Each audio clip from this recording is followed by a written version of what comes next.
Today, let's talk about shoulder mobility.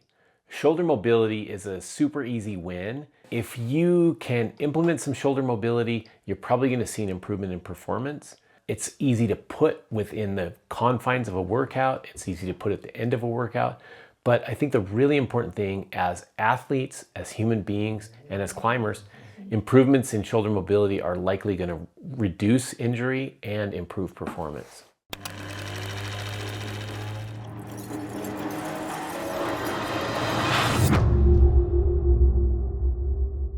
So the term mobility can be a little confusing and is very often considered synonymous with flexibility. But I want to kind of step back just a bit and talk about mobility and stability and flexibility. Okay, so first we're going to talk about stability. Stability is just the quality of a joint that is that joint's ability to hold a given position, ideally under load. And so that might be holding a weight overhead. It might be holding a position while you're on a bouldering wall, but being stable in that joint where we're not excessively lax, where we're not excessively tight, and we're not having unnecessary movement there. Now, flexibility is a quality of muscle or soft tissue that's really, if we can pull it through a full range of motion. This is usually tested under external load, where you're forcing your body down to, say, push yourself into the splits or pull yourself into a hamstring stretch. And that's how far I can pull those muscles or pull myself into a given position. Now, flexibility and mobility differ in that mobility is your ability to pull yourself into those positions with your own muscular power. And so very often you'll see somebody that, for example, thinks they don't have the flexibility to do a high step, when actually they can do that high step if they were to pull their leg into position. So that person has greater flexibility than mobility. And this is really well illustrated in what we call the Pink Panther drill. And what you can do with this Pink Panther drill is to stand in an upright position, lift one of your knees up as high as you can go. And when you get to that limit of the range of motion, you push down on the knee and you push on that knee, resist that upward push from your leg for about 5 or 8 seconds. And then when you take your hands away from the knee, the leg will actually go a little bit higher. And that's just an indicator that we are more flexible than we are actually strong at the end of the ranges of motion. And so when we train for mobility, we want to address it in that way, where we're trying to get strong all the way out at those limited ends of the range of motion. So just to sort of review those two, flexibility is the potential for movement, and then mobility is the realized ability to do those movements.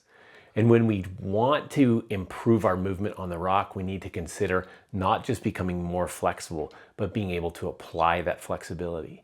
This is why taking a stretching class or a yoga class is a fine thing to do, but it's not the whole answer to better movement. Also, just being out on the rock and climbing all the time within the box that you normally do is also not the answer. We want to make sure that we're combining these greater flexibility, greater mobility, and then better movement. And so it's this whole moving target, this thing where you're going back and forth all the time. But in the gym, we can address this specific mobility with a few really great exercises. And today I want to share my 3 favorite exercises for shoulder mobility. Many of us know the Turkish getup exercise. And many of us know the Turkish getup as a strength exercise. It's actually a really cool total body strength movement. And you can overload this thing. You can really work to push a weight up overhead, and excellent choice. But in terms of mobility, a lot of us don't do this exercise really well. And so with the Turkish getup, we want to think about, and we're always thinking about this leading weighted arm when we're doing the getup as a mobility drill. I want to keep thinking about keeping that elbow locked completely straight. As soon as I pick that weight up off the ground, push it up off the floor, the elbow wants to be locked completely straight. The wrist wants to be locked completely straight. And we're not going to let the elbow or that wrist bend during the entire movement. If you're in a gym and you're watching people do get-ups and you're watching them move that elbow around and it's a little sloppy up there and the wrist is folded back, they're very clearly somebody that has not mastered that movement yet. So I think it's really important when you go in there, if you get those two things right, a lot of the other stuff will start to clean itself up. The really cool thing about the Turkish get-up is that as we go from the floor to a half kneeling position, to the standing position, and then all the way back down, our shoulder has to stabilize in a lot of different angles and planes. And so it's a really good teacher for the shoulder.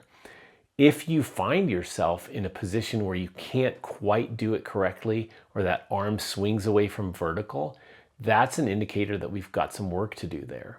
The really nice thing about the Turkish get-up is we do it with a little bit of load in the hand. That helps us get strong at that end range of motion. And so we start to work on mobility rather than just the flexibility of the shoulder. We can stretch our shoulders in the doorway. We can use super bands. We can do PVC pipe stretches, but none of those things are under load. And so they don't do quite the job that we need them to do. And so I love the Turkish get-up for this reason. The second mobility exercise that I love for my climbers is what's called the high windmill, or the kettlebell windmill. And with this exercise, you're holding a single kettlebell overhead, just like you would in the top of the Turkish get-up. But instead of pressing it or moving it around, you're going to bend at the hip and rotate down into a almost horizontal stance with your torso, and then come back up. This is a really complicated and difficult movement, but the way that we learn this is to press that weight overhead and then try to drive the same side hip out to the outside. And the same kind of thing is going to happen here. We're going to start off with that arm straight overhead in a vertical position, strong position, same thing, locked elbow, locked wrist. And then as we drive down into the side and our torso sort of rotates forward, we're going to hold that upper arm in this stable, loaded position all the way through the range of motion. Kettlebell windmill is a difficult exercise and it's hard to master, but it's definitely one of these ones that starts to produce results right away. And so instead of saying like, oh, I'm going to do 10 get-ups, I'm going to do 10 kettlebell windmills and 10 of these, we really want to think about, I'm going to practice this one thing, I'm going to focus on this one thing until I feel very stable. As soon as that mobility and stability feel good, we can start to add load to this movement. Whether it's the windmill or the get-up, the more weight you put on, you always want to be looking at, am I still mobile? Am I still stable? Or are things starting to break down there? The third mobility drill for the shoulders is actually more of a mobilization or a stretch. And this is what I would call the thoracic spine mobilization. There are two parts of this drill, and the first one is a quadruped thoracic spine rotation. And in this, you get in a quadruped position, hands and knees on the floor. And from that position, we like to see people drive their hips back and sit on their heels.